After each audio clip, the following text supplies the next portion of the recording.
This diamond survived empires. It passed through royal vaults in India, through Habsburg Europe, through dynasties that lasted longer than most modern nations. 5 centuries of real history. And almost none of that is what made it truly valuable. What made it explode in value was one borrowed afternoon in Hollywood. One afternoon, not 500 years. One photo session. The woman who made that happen was paid $500 a week. The diamonds in her most famous scene were fake. The most famous stone she ever touched was borrowed, photographed, and returned the same day. And 4 words she wrote on the back of that photograph helped push the combined auction value of that afternoon past $1 million. She saw almost none of it.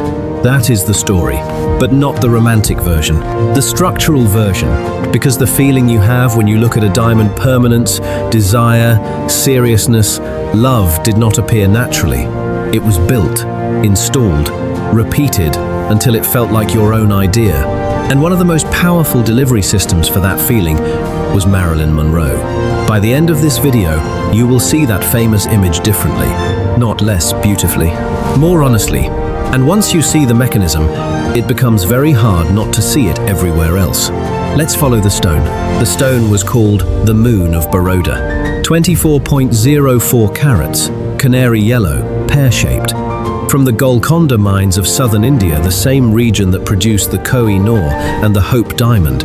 For centuries, it belonged to the Gaikwad dynasty of Baroda, one of the wealthiest royal families in Indian history.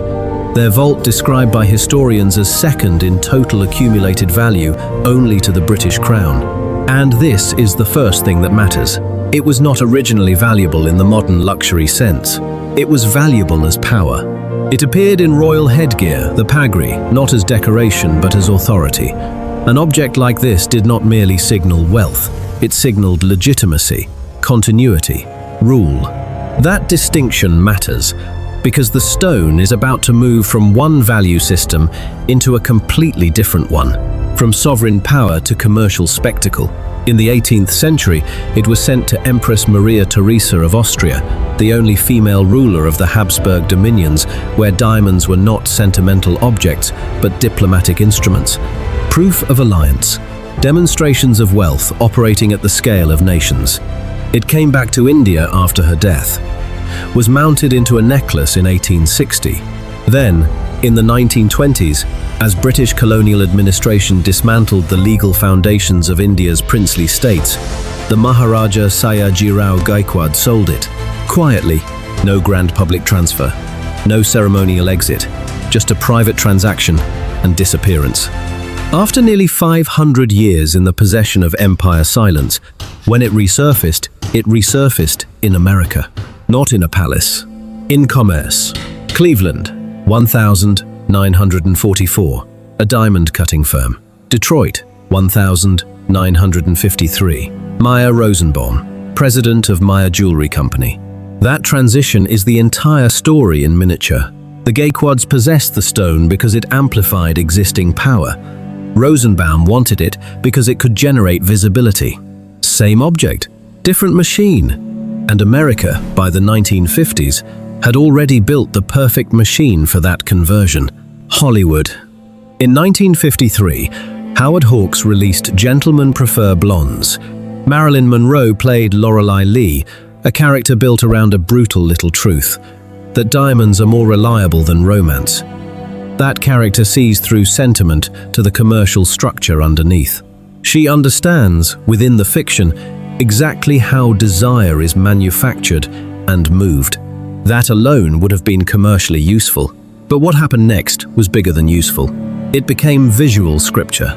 Pink satin dress, pink gloves, men in tuxedos framing her like a jewelry display. Monroe singing the words that would define the visual grammar of diamond desire for the entire back half of the 20th century.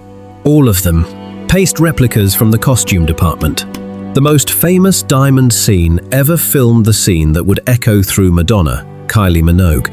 Half a century of visual imitation was built in glass. Not gemstones, glass. And that still was not the sharpest irony. The original costume design had been even more explicit. Travilla had constructed a near-nude bodysuit with real diamonds placed at specific anatomical points, fusing the female form and gemological value as directly as possible. It was abandoned when Monroe's nude calendar photographs resurfaced in the press. The studio panicked. The pink satin dress was built almost overnight as the safe alternative. The backup plan became the icon. That is how these systems often work, not by purity of vision, by adaptation under pressure. Monroe earned $500 a week on that production. Jane Russell earned $200,000. The film earned $5.3 million at the box office. Fox's internal communications list the studio's two greatest commercial assets as CinemaScope and Marilyn Monroe, in that order. So pause there. The woman who became the single most powerful diamond image in modern culture was underpaid, dressed in fake stones, strategically positioned, and inserted into a visual economy she did not control. The character understood how desire worked. The actress was being used by the same machinery the character joked about. That mirror is almost too perfect, and nobody involved seems to have found it troubling. But to understand why Marilyn mattered so much to this system, you have to step back 15 years before the dress, before the film, before the photograph, to the place where the feeling itself was engineered. In 1938, De Beers met with an advertising agency called N.W. Ayer Son. De Beers controlled the global diamond supply. Not most of it, effectively all of it. Supply was not the problem, demand was. Diamonds were admired, yes. Luxurious, yes. But they were not yet culturally mandatory. People married without diamond rings and felt no deprivation. No one considered it a social failure. De Beers needed more than sales. It needed ritual. It needed to transform a luxury purchase into an emotional obligation. And the most important part is this. It needed to do it invisibly. N.W. Ayer did not simply create advertisements. They built an atmosphere. A diamond story service placed material into roughly 125 American newspapers each week in forms that appeared journalistic rather than promotional. Magazine features reinforced the association between diamonds and serious romantic commitment. Educational talks were organized in American high schools for graduating girls, presenting diamond engagement rings not as commercial promotion, but as cultural meaning. That is the part I find most revealing.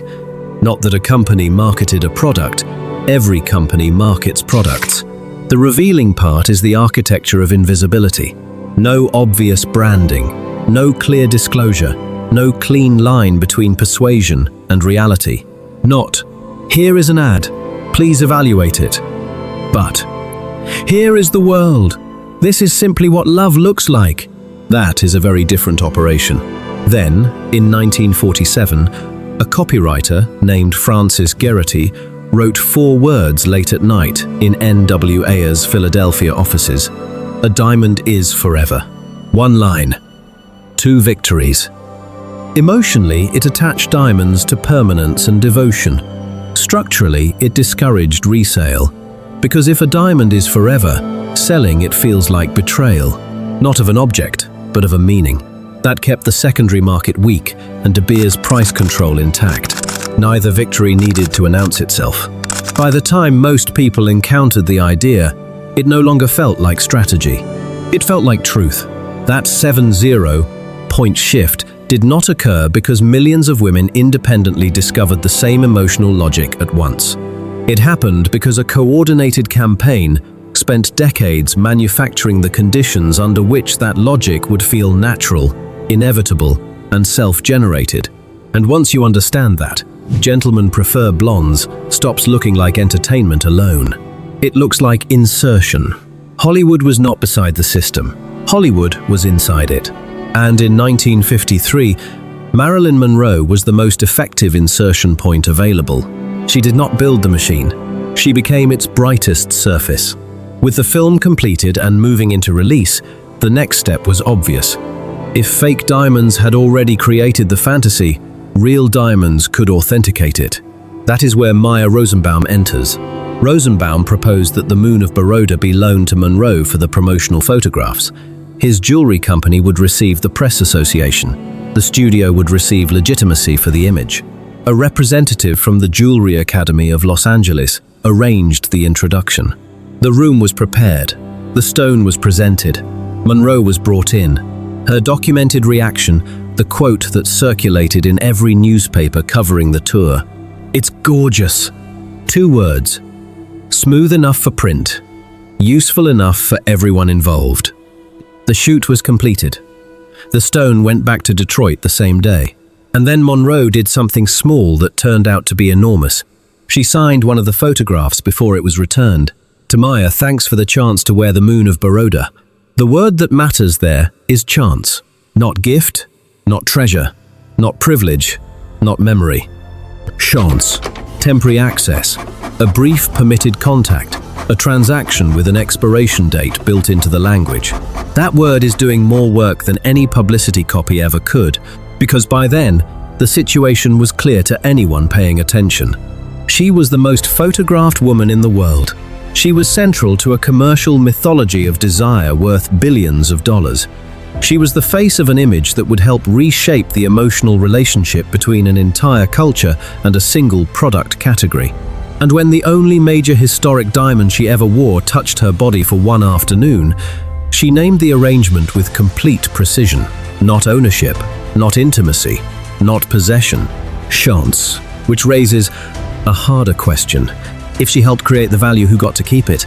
That question takes decades to answer. The auction records answer it very clearly. After 1953, the Moon of Baroda disappears from public view. Christie's, New York, 1990. Pre-sale estimate, under $100,000. Reasonable for a 2.4 carat yellow diamond with strong historical provenance. It sold for 200 or 7,500, null. Almost 3 times the estimate. That difference matters, because the premium no longer came from origin, age, or dynastic ownership alone. It came from Marilyn, not from a lifetime of possession, not from a film role involving the stone itself, from one borrowed afternoon and the image that survived it. Then the story becomes even cleaner. Christie's, Hong Kong, the 27th of November, 2018, magnificent jewels sale. Lot 1961, the Moon of Baroda. Estimate, $510,000 to $765,000. In the same sale, lot 1960, offered without a reserve, the signed photograph, her handwriting, her inscription, the paper record of that borrowed afternoon. Christie's specialist Connie, look, we give the estimate based on the market price of a 2.4 carat fancy yellow diamond. We believe the historical value will add to the price. Historical value. That phrase sounds neutral. It is not neutral. In this context, historical value means the market could monetize Marilyn Monroe's proximity to an object she touched once and returned the same day. $1.33 million. $14,000. Read those numbers slowly. $1,330,000 for the stone she touched once. $14,000 for the evidence that she touched it. Same object, same afternoon, same 4 words. One price for the asset, a different price for the person who made the asset worth what it was. That gap is not just an auction outcome. It is a measurement of the distance between generating value and holding value, between creating what the market wants and owning what the market produces, between standing at the center of the image and remaining outside the capital built from it. She was the source of the premium. She was not its beneficiary. And that is the point where this stops being a story about a diamond. It becomes a study in extraction, not mineral extraction. Symbolic extraction, the taking of glamour, image, femininity, desirability, and emotional credibility, and converting all of it into market value elsewhere. Once you understand that, the final contrast becomes almost unbearable, because the jewels Marilyn Monroe actually kept were nothing like the mythology built around her. Not the Moon of Baroda, not major historic diamonds, not some spectacular archive of precious stones. What she kept were smaller, more intimate things. A string of Japanese pearls from Joe DiMaggio, a honeymoon gift from 1954, worn privately, sold after her death for $447,000, not because of the pearls themselves, but because of who held them.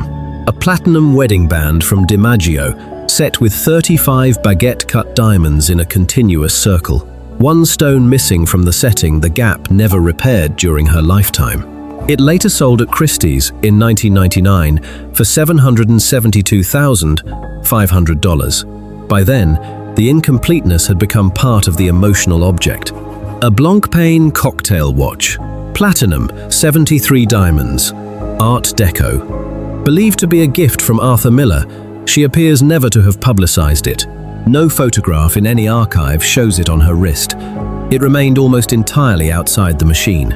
Found in her estate after her death, passed to her mentor Lee Strasberg, sold at Julian's Auctions Los Angeles in November 2016 for $225,000. A turquoise and silver bracelet bought at a market in Mexico City in February 1962, just months before her death.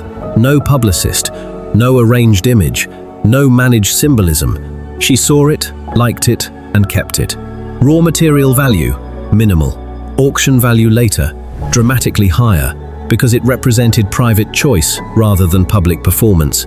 A small gold monogram pin, the letter M, used to secure her scarves while traveling. A ruby and diamond cocktail ring of uncertain origin worn privately, its silence becoming part of its aura. That is the collection. And that collection tells you something the publicity images never could. The woman who sold Diamond Desire to modern culture did not privately live inside that fantasy. No Moon of Baroda, no great cache of jewels, no meaningful material share in the image she helped monetize for others. What she kept instead were objects touched by relationship, memory, privacy, accident, and uncurated choice. That turquoise bracelet from a Mexico City street stall may be the most honest object in the entire story, because it was not assigned to her, not loaned, not staged, not there to teach the public what desire should look like. She just chose it, and that may be the clearest difference between value that is lived and value that is performed. So let's go back to the question we started with. When you look at a diamond and feel something permanence, seriousness, desire, love, emotional inevitability, where did that feeling come from? Did it rise naturally from the stone, or was it placed there? Here is what this story suggests. It came from a boardroom in 1938. From 125 newspapers receiving identical diamond stories every week, formatted as culture rather than commerce. From high school classrooms where graduating girls were taught about diamond rings as education rather than advertising. From a slogan written late at night in Philadelphia in 1947, "A diamond is forever," that solved two problems simultaneously and announced neither solution.